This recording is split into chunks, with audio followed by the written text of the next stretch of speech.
Knowles. I was having such a nice weekend, and then you had to go ahead and assign me this book.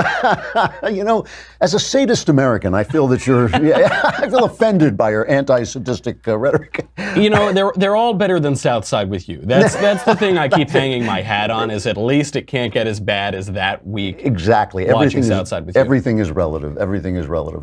Plus, the thing is, I basically have to take whatever wickedness you dish at me, because you're the last guy employing me in Hollywood. You know, I hate to say this, but we started our recording of Another Kingdom.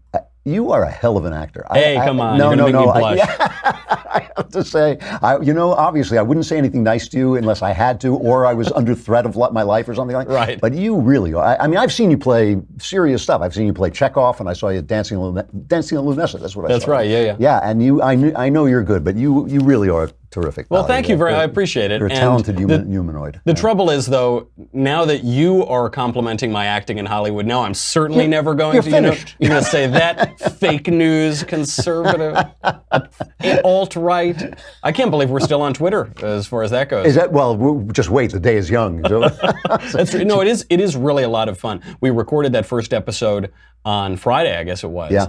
And so we were in the studio about 4 hours doing it, and it's, you know, when I think about how we did it last time, that first season, which was very popular, I mean, we were doing it in your attic, basically. Yep. That's exactly it. Yeah. And now we got. I don't want to ruin the surprise. No. But we've got some extra stuff for the new season. Hey, we've got some actual visuals to go along with the audio, and it really looks great and it sounds great. No. By the way, the story is fantastic. So what's great about it is, you would think for the people who are listening right now, that before recording all of these episodes, the visual, the audio, maybe you would send me the script like an hour in advance. No, not at all. I am reading this thing in the studio, and it's very frustrating, because there will be these moments where I get so engrossed in the story that I forget I'm performing it, and so I'll just completely lose it. We're losing light. It takes time. I have to say, when you write the second book in what's going to be a trilogy, you sort of keep your expectations low, because that's usually not the best book. It's the linking book. Mm-hmm. And I just thought, just do the best you can. You know, don't kill it. But I'm really happy with the way it came out. And it certainly sounded great. So tell everybody what this book is, because to me, it's like mind-boggling that it even exists. Well, contrary to your book, which is a good book, there's this book, which is called Hope Never Dies. Hope Never Dies. An Obama-Biden Mystery by Andrew Shaffer. And so the book, it is. I don't want to give it away. I'm sure. I know none of the viewers want spoilers for this book. They're rushing out to buy. Give away everything. So spoilers to come. So the book, the premise of the book, it centers around Joe Biden, and Joe Biden's old pal from the Amtrak, his conductor buddy, is found dead on the tracks. And they don't know, was he murdered? Did he commit suicide? Is there mischief and corruption afoot? And so Joe Biden gets himself very involved in all of this. And then, of course, out of the blue, out of the woods, out of the sky, appears, it's a bird, it's a plane. No, it's Barack Obama. Do they broadcast the O on the sky? You know, yeah, they broadcast.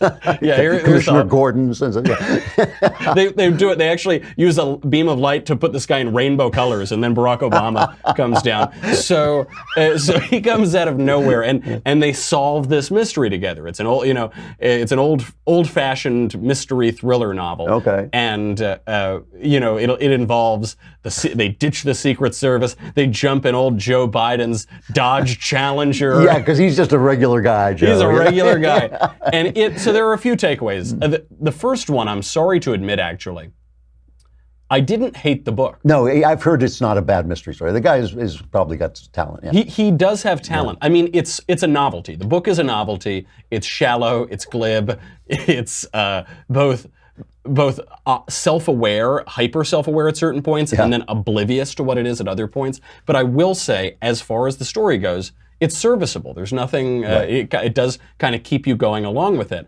But there are a few takeaways I find in it. First of all, Democrat politicians right now are so irrelevant that Democrats have to actually concoct whole fantasies to have them in the public eye. They're so gone. I mean, you talk about Osama, Uhama, Ulama, who was that guy? Yeah, who we forget his legacy has been utterly erased by Donald Trump. So they have to do this. The book suffers from really one major flaw, because otherwise it's a serviceable book. It's that there are no character flaws.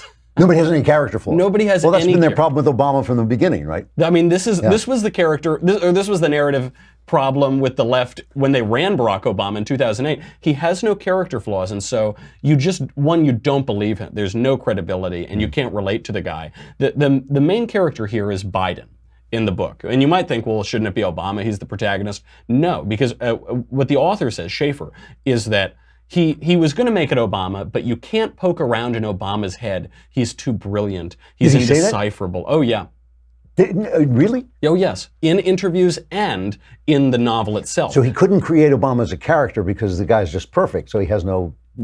There Wow. are two sides to this. On the one hand, he's saying he really is too perfect. He's really indecipherable. You can't get into his head. But then he's a little bit honest in another interview. He says, the minute that you make him a person, he loses everything. He's not interested in it anymore. The whole reason that Barack Obama compels us and takes people's attention is because he's just this legendary figure. The moment he becomes a real person and you actually look into his past, at Columbia, you look into his past in Chicago, community organizing, is the church he went to that with that awful racist guy. The minute you look at him, he becomes prosaic and not very attractive. So he actually says both things. Now with Biden, No, has he actually said though that I could not make him a human being because if I did, he would lose all his. Yes, yeah. He says you can't poke around his head. It's inscrutable. He's indecipherable, and also the moment he becomes a regular guy, he's not attractive to us. Right. Which is so true. It's true politically, and Of course, it's true in the book. Yeah.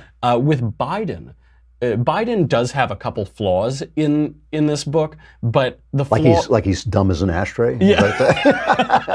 Well, that's his flaw in real life. Oh yeah. It's not Sorry, his I flaw got in the confused book. there for a minute. Yeah. The flaws that this writer, Shaffer, gives to Joe Biden are like, when you're interviewing for your first job right out of college, and they say, what's your biggest flaw? And you say, I work too hard. Yeah, exactly. I'm a perfectionist. That's my flaw. And that is it. I mean, the flaws that Biden has is he is a little bit jealous because Barack Obama has made new friends since the White House. So he's a little hurt. He's a little jealous. He's a little emotional. He cares too much. And then the major flaw by the end of it is that he's given so much to public service. That's his whole life. But how much does his family deserve him, and how much does the country deserve him? Yeah. Those are the flaws. So really, really tough ones. By the way, the book is pretty smart in that it makes all the use of every pleasant aspect of Obama and Biden. So do you remember Biden got the Presidential Medal of Freedom? Obama just gave it to him at the end of his presidency. Right. Yeah. That plays a central role. Nobody even remembers that he got it, but that plays a central role. Even, by the way, I sort of forgot, the one character flaw he gives Obama is that Barack Obama smokes cigarettes. Uh-huh. First of all, that's not a character flaw. You need that in a mystery novel. It's very cool. Smokers are cool. And the second part is, he actually says, he goes, I haven't had a smoke in 8 years, but I just had one because of you, Joe. Does anyone on earth really believe that Barack Obama quit smoking as he was running for president? That's insane. So leftist platitudes pervade this, and it's kind of fun because he's playing with the audience. It actually, he quotes that Martin Luther King quote, the arc of history bends toward justice, but he quotes it like 7 times, and you can't tell if he knows what he's doing or if he doesn't, because Obama did the same thing. Yeah. And where he's very smart is the book isn't terribly ideological or partisan. It was enough just about this mystery story that it didn't irk me. There were a few climate change things, a couple Trump barbs, but nothing too much. Why is that? Because the political aspect of this book is about making these guys sympathetic for non-policy reasons. You remember during the Obama years, while his policies were profoundly unpopular, he was always personally very popular. And it sounds to me like what he's doing is he's setting up Biden. He's not setting up because Obama can't run again, but Biden will. So that's certainly one of the reasons why Biden's the protagonist. But by the way, at the end of this book, the curtain drops a little bit. It is this kind of wacky mystery. For some of it, it's vaguely enjoyable. And at the end, it is all about running for president. It is Joe talking to Barack, saying, should I run? Oh, Joe, it's so hard. I know it's hard. I don't even want to, but America needs me. Oh my God. It is really... the funny thing about this is, because they live in their imagination, where Obama is perfect, where socialism works, where all these things happen that don't act, where they're oppressed, where Trump is Hitler and women are living in the Handmaid's Tale. They live completely in their imagination. It does give them a talent for this. It gives them a talent for selling things to the American people. It's lucky that the American people at least live in reality, so that well, that's exactly right. There are lines in there that are totally unself-aware about how Joe Biden is too chivalrous. He's never said anything. Yeah. He's never behaved weirdly around a woman at all. Meanwhile, you cut to those videos. Every single one, it's him goes to 16-year-old girls smelling their hair, on camera. Really bizarre stuff. But right. I have to stop you. I'm usually smelling I'm getting a little sick to my stomach. I know. Usually that's the point when they say, Michael, you have to leave. We're bringing in. Yep. But it is real. They do have a command of narrative. There's no question about it. And they're going to keep bringing it out for 2020. Yeah, because they live in their imaginations. What's on your show today? So today I'm going to be talking about the Netroots Conference. We're talking about Democrats have just laid out their plans for 2020, and spoiler alert, they hate your guts and want to control your lives. Oh my God, goodness, it was a surprise ending. All right, thanks a lot, Noel. Sorry I had to do that to you, but I really wanted to know what was in it without reading it. Yeah, it happens. I can't wait for the next assignment. All right, I'll talk to you later.